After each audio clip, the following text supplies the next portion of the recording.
Gout is a type of inflammatory arthritis that causes sudden and severe attacks of pain, swelling, redness, and tenderness in the joints. It most commonly affects the big toe, but can also occur in other joints like the ankles, knees, hands, and wrists. Gout occurs when urate crystals accumulate in your joints. Urate is a waste product formed when your body breaks down purines, which are found naturally in certain foods and also produced by your body.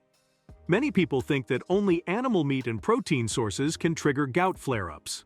Well, that's often true, but some vegetables are high in purines and may contain other compounds that can potentially increase your uric acid levels or trigger gout attacks.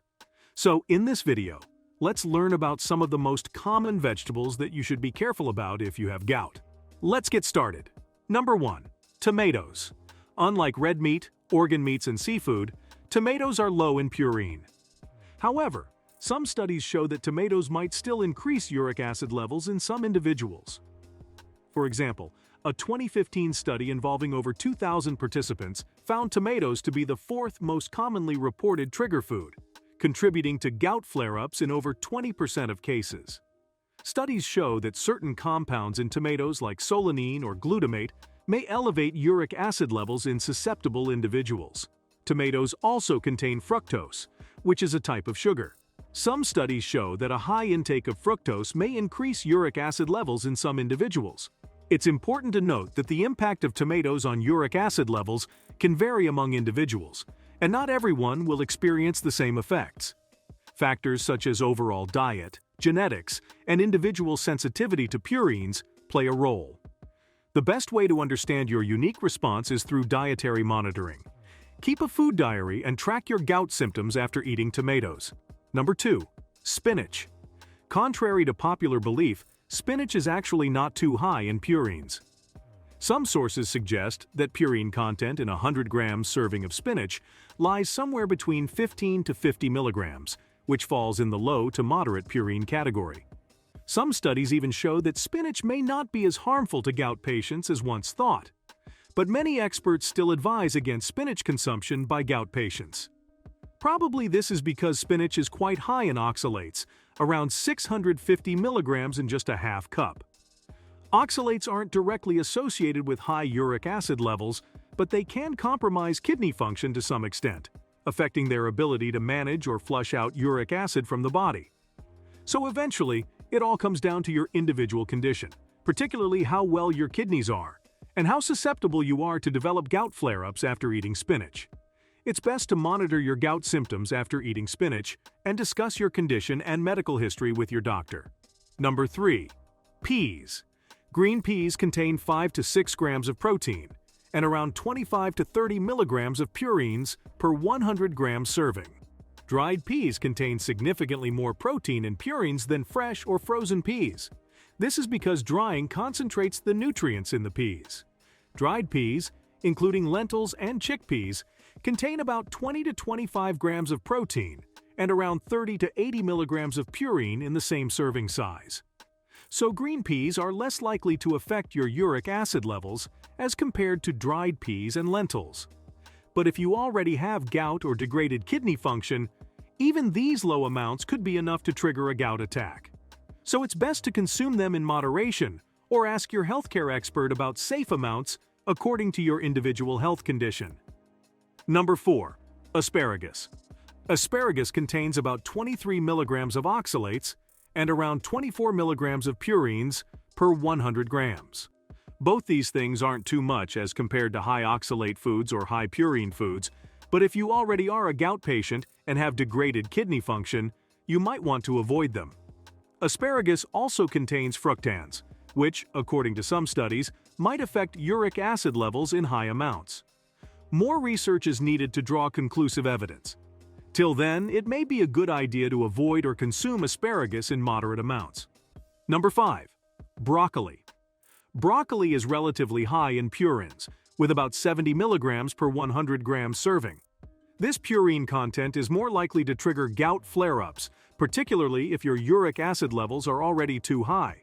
Plus, people with degraded kidney function or individual sensitivities may also develop high uric acid levels or gout attacks after eating it. Number 6. Eggplant. Eggplant contains around 20 to 30 milligrams of purines per 100 grams serving, falling under the low purine category. But eggplant belongs to the nightshade family, which also includes tomatoes, peppers, and potatoes. Some people with gout report sensitivity to nightshades, although individual responses can vary. So if you have gout or high uric acid levels in your body, it's best to pay attention to how your body reacts to nightshade vegetables. Number 7. White potatoes. Although white potatoes fall under the low purine category, with around 6 milligrams of purines per 100 grams serving, they do have a high glycemic index due to their starch content. Some studies show that consuming starchy or high-carb foods frequently may indirectly contribute to uric acid production. This is mainly because such foods can potentially increase insulin resistance and contribute to weight gain. Both of these are major risk factors for kidney disease, high uric acid levels, arthritis, gout, and other associated conditions. Number 8. Bell peppers. Belonging to the nightshade family, bell pepper contains a group of chemicals called alkaloids, particularly solanine and checkinine. Their purine and oxalate content is relatively quite low and is least likely to increase uric acid levels. But some individuals may be sensitive to solanine present in them. So if you notice that your gout symptoms have gotten worse, it might indicate that your body is reacting to these alkaloids. In that case, you should discontinue eating bell peppers and see if it makes any difference in pain or inflammation associated with gout. Number 9. Beans. Beans, including kidney beans, black beans, navy beans, and lima beans, generally have a moderate purine content, ranging from 6 to 40 milligrams per 100 grams. Black beans probably have the highest purine content among them, about 40 milligrams per 100 grams. So moderation is key.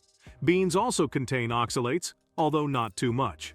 These oxalates may further compromise your kidney function, particularly if they are already struggling with uric acid removal.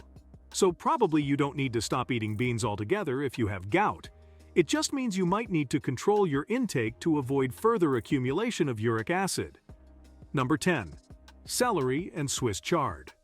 Both celery and Swiss chard are generally low in purines, with celery containing around 14 milligrams and Swiss chard around 40 milligrams per 100 g serving. Swiss chard also contains moderate amounts of oxalates, which can contribute to kidney stones in susceptible individuals. This might indirectly affect gout management too, particularly if you have a history of kidney disease or kidney stones. Both celery and Swiss chard also contain small amounts of fructose. While the amount is generally low and unlikely to pose a significant concern for most people, some individuals with gout might be more sensitive to fructose intake. But remember that uric acid foods aren't limited to this list. Always pay attention to your gout symptoms when following a diet plan. If you notice your gout symptoms getting worse with any food or even medications, don't hesitate to discuss that with your doctor and follow their advice and recommendations. Make sure to like this video and subscribe to the channel to support our mission to help improve your health. Thanks for watching and see you in the next video.